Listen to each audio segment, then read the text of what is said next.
جناب شاہ محمود قریشی صاحب اور ممبرز فارن آفس، میں تو آج صرف آیا تھا آپ کو مبارک دینے کے لیے اور کانگریچولیٹ کرنے کے لیے اور خراج تحسین پیش کرنے کے لیے، جس طرح آپ نے یہ بڑے شارٹ نوٹس کے اوپر جس طرح آپ نے کنڈکٹ کیا جو پروسیڈنگز ہوئی، میں سمجھتا ہوں کہ جب شاہ جی نے مجھے بلایا تو میں یہ سمجھتا ہوں کہ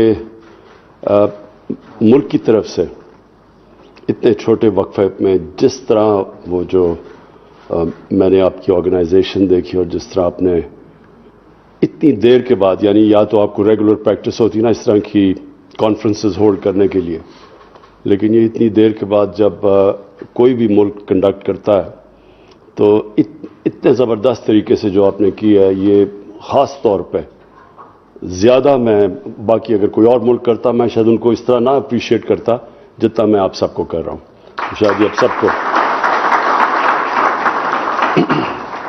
اور جس طرح آپ نے کہا جب یہ نیکسٹ ہماری OIC کی یہاں میٹنگ ہوگی تو یہ آپ کے لیے بڑا اچھا ایک پریکٹس بھی ہوگی کہ اس کو اس سے بھی ہم بہتر طریقے سے کنڈکٹ کریں گے. ہم نے پاکستان کے امیج کو اپنی زندگی میں دیکھا ہے کہ کہاں پاکستان کا پریزیڈنٹ جاتا تھا تو امریکن پریزیڈنٹ اس کو ایئرپورٹ پہ ریسیو کرنے آتا تھا، اور وہ انگلینڈ میں جاتا تھا تو جس طرح کی اس کو ریسیپشن ملی تھی انگلینڈ میں، وہ ہمیں یاد ہے، ابھی بھی اخباروں میں ہم نے دیکھی تھی.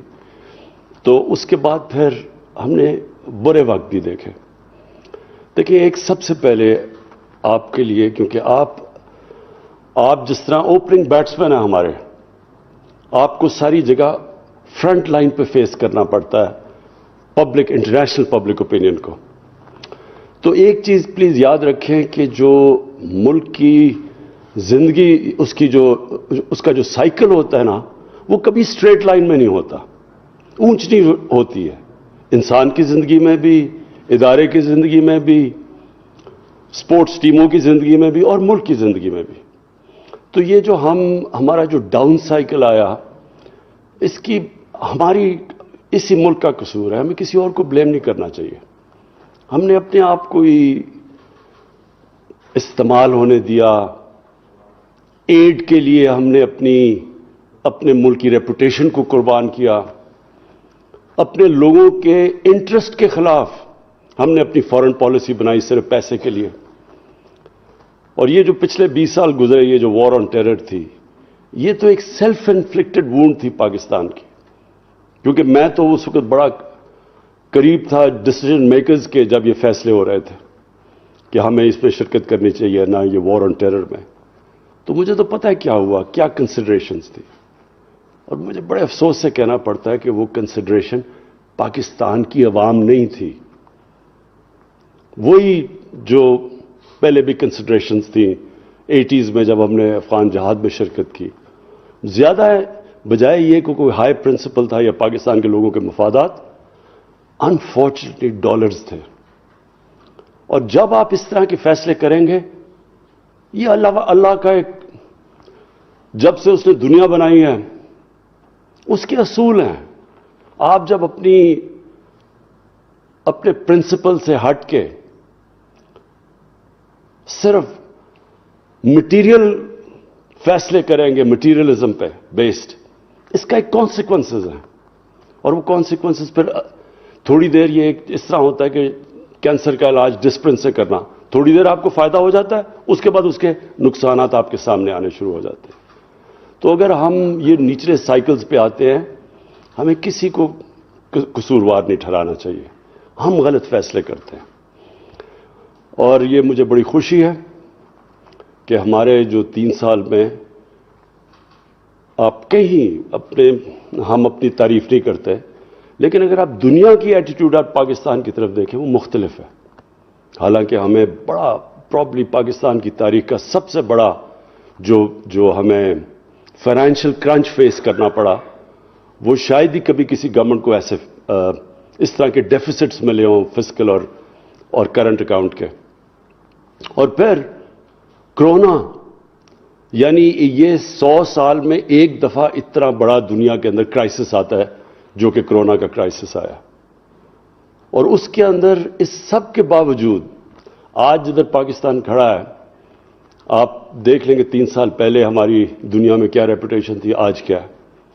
تو اس کا مطلب کہ اس کے باوجود کہ ہم نے مشکلات کا سامنا کیا اور بڑے بڑے، اور ابھی بھی مشکلات سامنے ہیں، یہ کبھی ہمیں کوئی غلط فہمی میں نہیں ہونا چاہیے کہ ابھی بھی ہم we are out of the woods, لیکن پاکستان کی جو امیج ہے وہ آپ دنیا میں دیکھیں، انشاءاللہ اگر آپ کوئی بھی سروے کروائیں گے تو ماشاءاللہ پاکستان کا امیج اوپر گیا.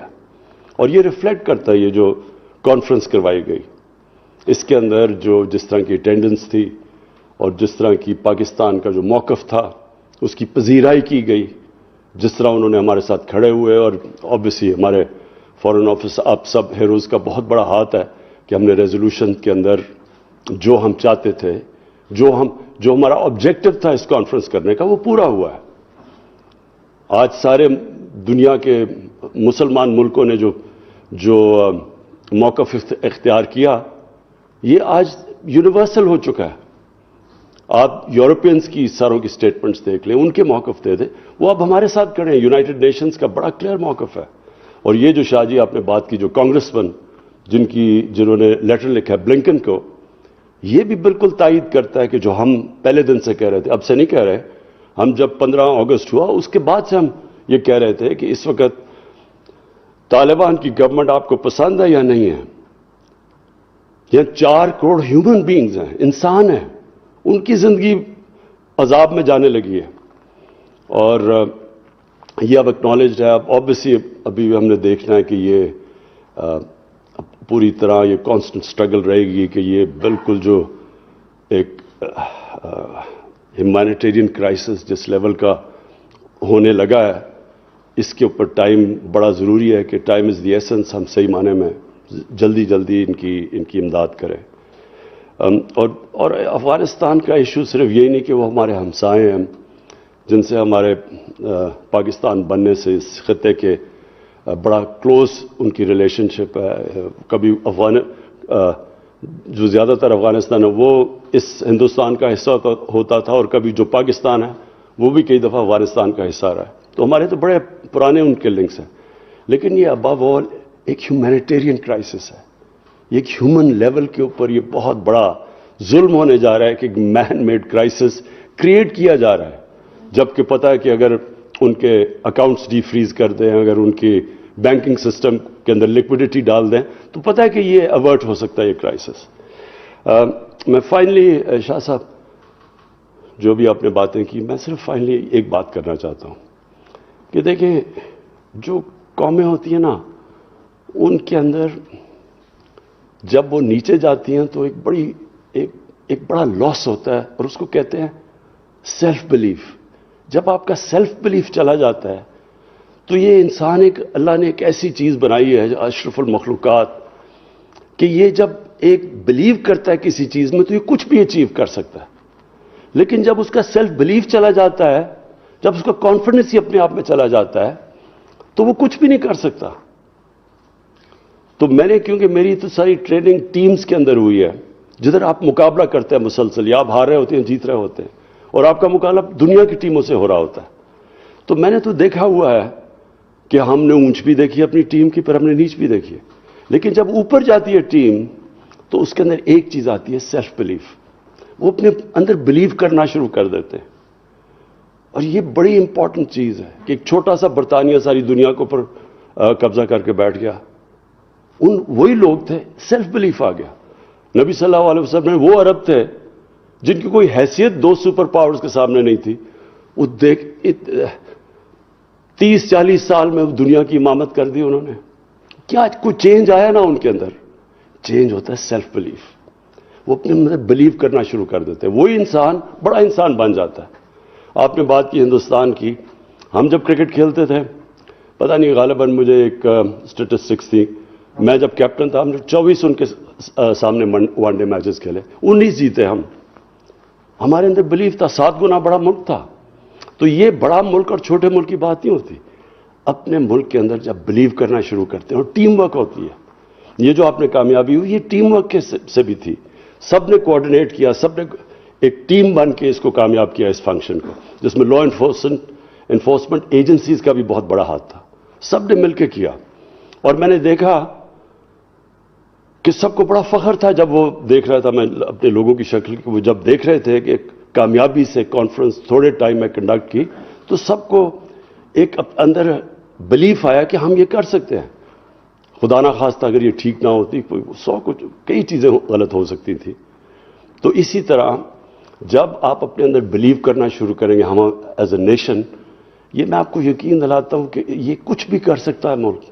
کیونکہ میں نے جب ٹیم میں کرکٹ میں آیا تھا تو ہمارا باٹم پہ ٹیم تھی, کوئی مانتا ہی نہیں تھا کہ ہم جیتیں گے. اور جب میں گیا تو ورلڈ چیمپئنز تھے.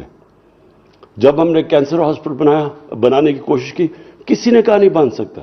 یہ ملک کے لوگوں نے اکٹھا کر کے بنا دیا اور چلا بھی رہے ہیں, بنایا بھی اور چلا بھی رہے ہیں. یہ بھی ایک معجزہ ہے. اس کی کوئی مثال نہیں ہے کہ 70 کروڑ میں پیسہ جمع کر کے ہاسپٹل بنایا, 10 ارب روپیہ سال کا اس کا خسارہ ہے غریبوں کا علاج کرنے میں, اور پھر دوسرا بھی بن گیا اور تیسرا بھی بن رہا ہے. یہ لوگ بنا رہے ہیں. زلزلہ آیا, ہر پاکستانی دنیا میں موبلائز ہوا, لیکن جب فلڈ آیا, جب دنیا نے نہیں مدد کی, جدھر بھی پاکستانی بیٹھے تھے انہوں نے کنٹریبیوٹ کیا. تو جب ہم ٹیسٹ کرتے ہیں اپنے ملک کو, اپنی نیشن کو, یہ ہمیشہ ٹیسٹ پاس کرتی ہے, جو ماشاءاللہ آپ نے کیا. تو ہمیں ایک سیلف بلیف چاہیے. ہم جو بھول بیٹھے, جب آپ ہاتھ پھیلاتے ہیں کسی کے سامنے تو سب سے بڑی کیجولٹی آپ کا سیلف بلیف ہوتا ہے. یہ ڈپینڈنسی جو ہے یہ ایک انسان کے ذہن میں جب آ جاتی ہے وہ اپنے اندر بلیو ہی کرنا چھوڑ دیتا ہے.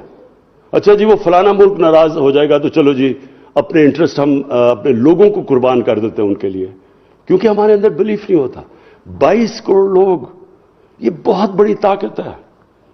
ہم ہی اپنے اندر بلیو نہیں کر رہے. 22 کروڑ لوگ, کسی کا جو بھی پاپولیشن 22 کروڑ کا ہو اور وہ ٹیلنٹڈ پاپولیشن ہو, جس کے باہر, ملک کے باہر جو یہ 90 لاکھ بیٹھے ہوئے ہیں پاکستانی, ان میں سے اتنے قابل لوگ بیٹھے ہوئے ہیں, کیونکہ میرا ان سے انٹریکشن زیادہ ہے, ہر فیلڈ میں ایکسل کرتے ہیں وہ. آپ کو ہر پروفیشن ملے گا, انٹرپرینورز ملیں گے, ایکیڈیمکس ملیں گے, کوالٹی کے ملیں گے. تو ہم نے اپنے ملک کو یہ سسٹم ٹھیک کرنا ہے, میریٹوکریسی لے کے آنی ہے, رول آف لا. سب سے امپورٹنٹ چیز رول آف لا ہے. کبھی کوئی قوم یہ اپنے ذہن سے نکال دینا کہ کوئی بھی ملک آج تک رول آف لا اسٹیبلش کیے بغیر ترقی کیا, نہیں کر سکتا, کیونکہ وہاں سارا ایلیٹ کیپچر کر جاتی ہے. اور جب ایلیٹ کیپچر کرتی ہے ریسورسز کو, اور میرٹ, سب سے پہلے میرٹ جاتی ہے. جو اصل انٹرپرینورز ہیں ان کو بگا دیتے ہیں, وہ مافیاز کنٹرول, کارٹلز کنٹرول کر لیتے ہیں. ملک آگے نہیں بڑھ سکتا. جس بھی ملک کی آپ دنیا میں اٹھا کے دیکھیں, سب سے زیادہ ریسورسز ہوگی ان کے پاس, غریب ہوں گے. ریسورسز میں امیر ترین ملک, غریب ترین.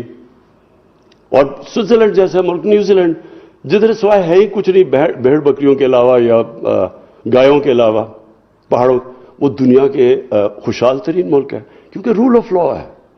تو ہماری سٹرگل اصل میں, یہ یاد رکھیں کہ ہمیں فوکس کر لینا چاہیے ہماری سٹرگل کیا ہے. کیسے ہم نے اپنی آبادی کو نیچے سے اوپر اٹھانا ہے, جو کہ یہ ایلیٹ کیپچر کی وجہ سے نیچے چلی گئی ہے, جن کو ہم نے ایک طبقاتی ایجوکیشن بھی تھوڑے سے ایلیٹ کے لیے, انصاف بھی تھوڑے سے, پیسے ہیں تو آپ جو مرضی جرم کریں آپ بچ سکتے ہیں. ہاسپٹلز تھے تو وہ پرائیویٹ بن گئے ایلیٹ کے لیے, اور نوکریاں ہیں تو وہ سارے جو چھوٹی سی ایلیٹ کو ایجوکیشن اس کو مل جاتی ہے. کوئی بھی ملک ایسے ترقی نہیں کر سکتا. تو یہ سٹرگل ہے, اور یہ یاد رکھیں کہ یہ اوور نائٹ نہیں ہوتا, یہ سٹرگل ہوتی ہے. قوم مل کے سٹرگل کرتی ہے, لیکن جو ٹیلنٹ اس میں ہیں, جو ریسورسز پاکستان میں ہیں, میرے میں یہ کبھی شک نہیں, اور میں کوئی سیاسی سٹیٹمنٹ نہیں دے رہا, یہ میرا بلیف ہے کہ اس ملک کو جیسے ہی ہم یہ کرائسس, یہ جو ہمارا صرف ایک کرنٹ اکاؤنٹ کا بنا ہوا ہے کہ ہمارا ڈالرز, ہمارے جیسے ہم گرو کرنے چلتے ہیں تو ہمیں ڈالرز کی کمی ہو جاتی ہے, اور ڈالرز کی کمی ہوتی ہے ہمارے روپے پہ پریشر پڑ جاتا ہے, وہ ہمیں وہ چوکنگ پوائنٹ آ جاتا ہے. جیسے ہی ہم نے اپنا یہ سارٹ آؤٹ کر لیا کرنٹ اکاؤنٹ کا, اور ہم کر گئے تھے, اگر یہ کموڈٹی پرائسز ایک دم دگنے نہ ہو جاتے 3-4 مہینے میں, ہم کر گئے تھے, وہ ہمارا کرنٹ اکاؤنٹ بیلنس ہو گیا تھا. وہ ٹیمپری ہمیں شوق ملا ہے. میرے میں کوئی شک نہیں کہ جیسے ہم انشاءاللہ یہاں سے نکلیں گے, ہمارا ملک آپ دیکھیں گے کہ کتنی ایک وقت پہ جو مثال دی جاتی تھی 60s میں، یہ بڑی تیزی سے ترقی کرے گا۔ صرف میں نے آخر میں یہ آپ کو کہنا تھا شاہ جی کہ آپ نے جو بات کی جیو اکنامکس کی فرام جیو پالیٹکس، یہ بالکل آپ نے بات ٹھیک کی ہے۔ ہمارے سارے ملک کو، کیونکہ ہم یہاں پھنس جاتے ہیں جا کے، یہ جو ہمارا کرنچ آ جاتا ہے کرنٹ اکاؤنٹ کا، سارے ملک کو اورینٹیٹ ہونا پڑے گا ٹورڈ جیو اکنامکس، اور خاص طور پہ فارن آفس کو، کیونکہ آپ کا جس طرح ہمارے ایمبیسڈرز، اور بالکل آپ ٹھیک کہتے ہیں کہ ایمبیسڈر کو ہونا چاہیے لیڈر ہر ایمبیسی کا، جیسے جیسے ایمبیسڈرز کو ہم اس طرف اور زور لگائیں گے، ان کی مدد کریں گے کہ کیسے ہم نے انویسٹمنٹ لے کے آنی ہے پاکستان میں، وہ جیسے ہی ہم نے بیریئر توڑ دیا، 22 کروڑ لوگ ساری دنیا دیکھ رہی ہے اس کی طرف، کیونکہ بڑی مارکیٹ ہے وہ۔ تو انشاءاللہ ہمارا جو میں بلیو کرتا ہوں کہ ہمارا بڑا عظیم فیوچر ہے، اور اس میں ساری ملک جب ایک ٹیم بن کے چلے گی، مجھے کوئی شک نہیں کہ یہ ملک انشاءاللہ وہ بنے گا جو یہ بننے جا رہا تھا 60s میں، اور انفارچونیٹلی وی لاسٹ آور وے۔ شکریہ جی، پھر سے مبارک آپ سب کو۔ OIC کانفرنس کے کامیاب انعقاد پر سب کا شکریہ ادا کرتا ہوں اور وزیر خارجہ سمیت سب کو مبارکباد پیش کرتا ہوں۔ یہ کہنا تھا وزیر اعظم عمران خان کا، جو کہ وزارت خارجہ میں تقریب سے خطاب کر رہے تھے۔ وزیر اعظم عمران خان نے کہا کہ آئندہ OIC کا اجلاس اس سے بھی زیادہ بہتر انداز میں بنایا جائے گا، اور ماضی میں عوامی مفاد کے خلاف پالیسیز بنائی گئیں، ہمیں کسی کو قصوروار ٹھہرانے کی بجائے درست فیصلے کرنے چاہیے۔ OIC اجلاس کے بعد تمام دنیا افغانستان سے متعلق ہمارے موقف پر یکجا ہے، ہماری جدوجہد عوام کی فلاح کے لیے ہے۔ نیوز اسٹوڈیو سے فی الوقت اتنا ہی۔